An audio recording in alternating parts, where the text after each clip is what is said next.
I'm talking about the kind of diplomacy that's going to end the destruction of your country. Yes, but if you are not Mr. President, with respect, I think it's disrespectful for you to come into the Oval Office and try to litigate this in front of the American media. Right now, you guys are going around and forcing conscripts to the front lines because you have manpower problems. You should be thanking the President for trying to bring an end to this conflict. Have you ever been to Ukraine that you say what problems we have?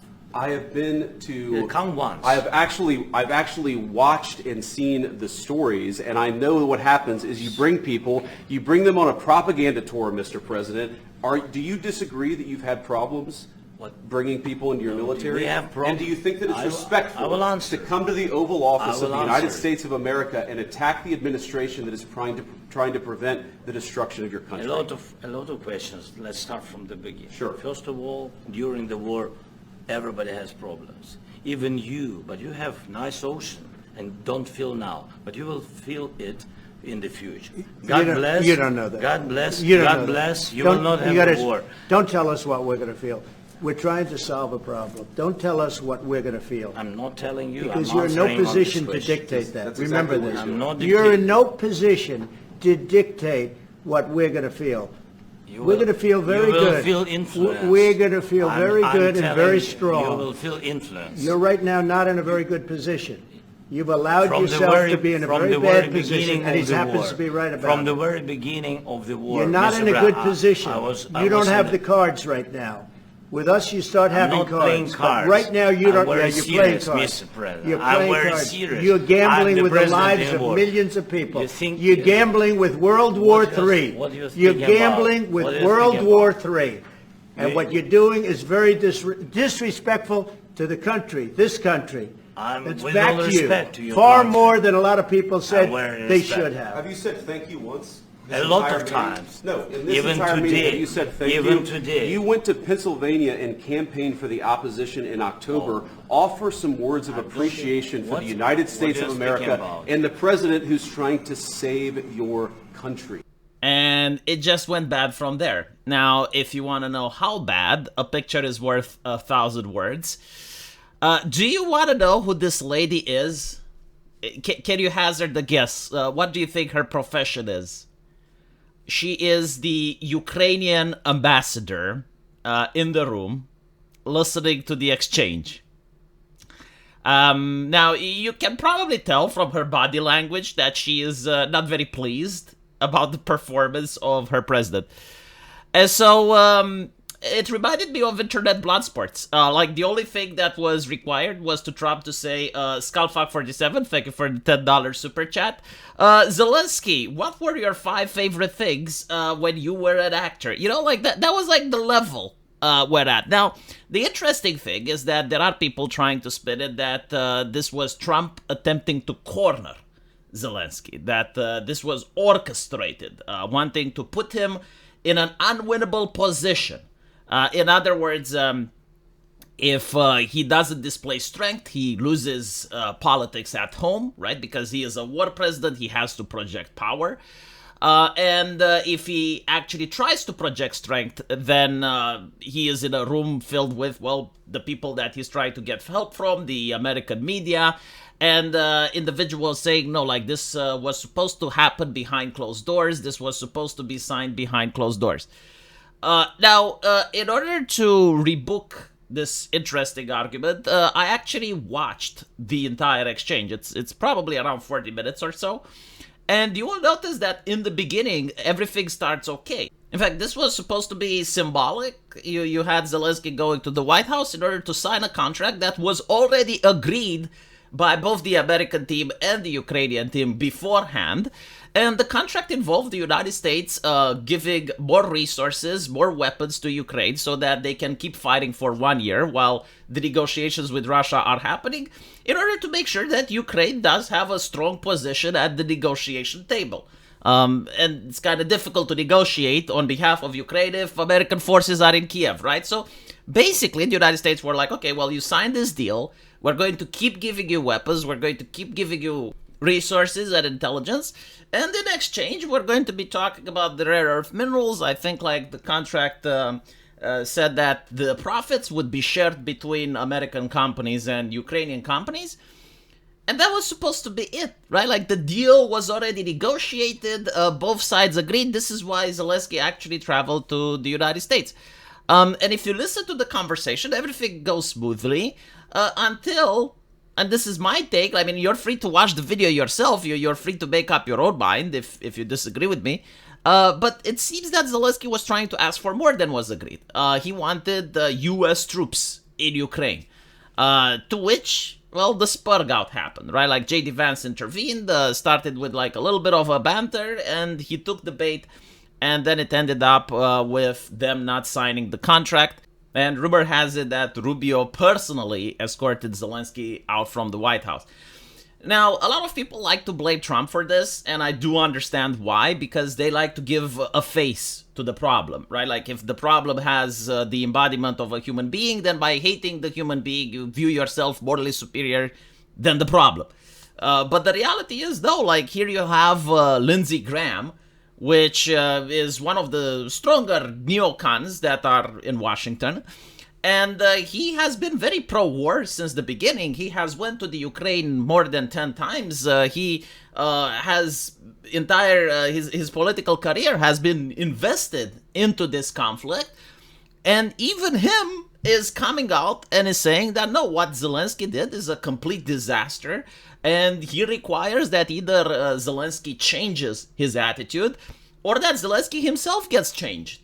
And if we think a little bit back what Trump said a couple of weeks ago, the main reason that he got upset with Zelensky the first time around was that when he met with him in private, he said one thing and gave assurances and agreements, and then he went on a media tour with other people trying to throw America under the bus, saying that Donald Trump is under the influence of the Russians.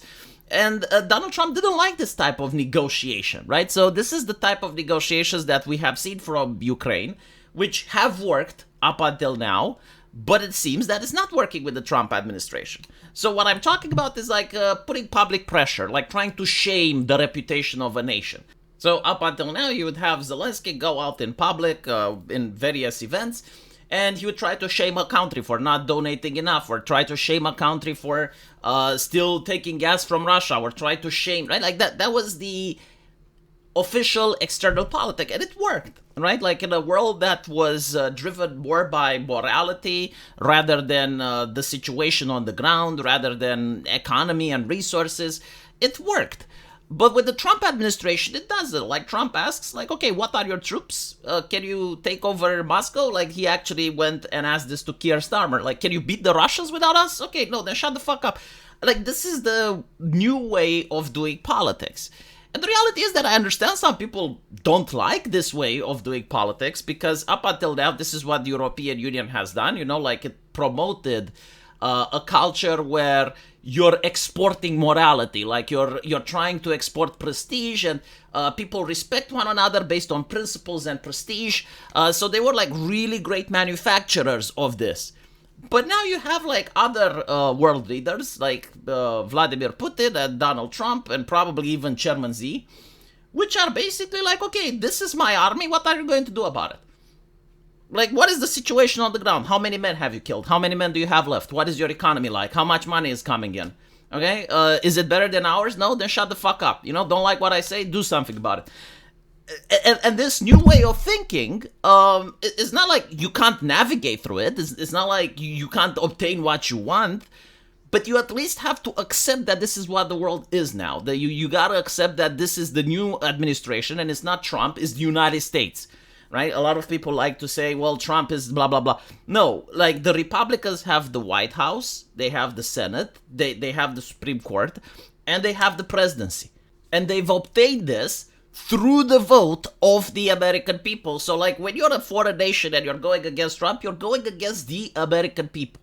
Because the reality is, the American people are sick and tired of progressive ideology. They don't like the fact that you have Democrats telling them that they have to renounce their gas stoves, that they have to renounce their gas vehicles, that they have to put up with inflation, that they have to put up with CBDC, that censorship is actually okay if it's done by social media and not by the government, right? Or that you as an adult are an imbecile, a complete moron, a child, and you need fact checkers and experts to explain the world to you. And so the current Republican establishment is the disgust and the disdain of the American people made manifest. Disgust and disdain for the previous world order, for the way that things were done up till now.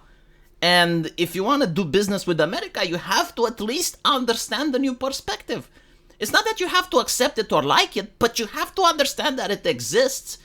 And you can't operate like this. You can't go there and try to strong arm, especially an unpredictable president like Donald Trump, trying to change the deal just because the cameras are rolling. Now, from Zelensky's point of view, I don't know like what's going on in Europe. Like if the European Union is crazy enough to try to actually send military troops into Ukraine, and maybe this is what Zelensky wants, right? Like maybe he's, okay, well, we're going to renounce just the deal with the Americans and getting money and weapons from them, and instead we're going to use British soldiers and whoever else offered in order to supplement our war effort. Well, the problem with this thinking is that in a war of attrition, there are two things, well actually there's three things that matter. The first one is how many men you have. The second one is how much artillery you have, right? Like how much artillery weapons and shells you have. And the third one that matters is the economy. And so up until now, a lot of people in Europe and the previous US administration was saying, well, the war can be won because Russia's economy is crumbling. Now, I personally generally don't know, right? Like, I don't have the statistics, I don't have the papers to see if Russia's economy is crumbling or not. But let's assume for the sake of the argument that it is. Maybe it's not doing so well, because otherwise you wouldn't have Putin coming to the negotiation table, right? Like, if Russia's economy was strong, Putin would say, no, we're not dealing with anyone, we're going to take over Kiev, go fuck yourselves, right? But he's not saying that. So I assume that the Russian economy isn't doing that great. But if you're going to have the United States starting to lift sanctions from Russia, they're going to start doing business with Russia again, they're going to start trading, and, well, even if you are going to get the European soldiers to fight, it's going to complicate things, it's going to turn it into a bloodbath. And so I don't think that this conflict can be won without the Americans. And so I do think that there's going to be internal pressure within Ukraine to change Zelensky.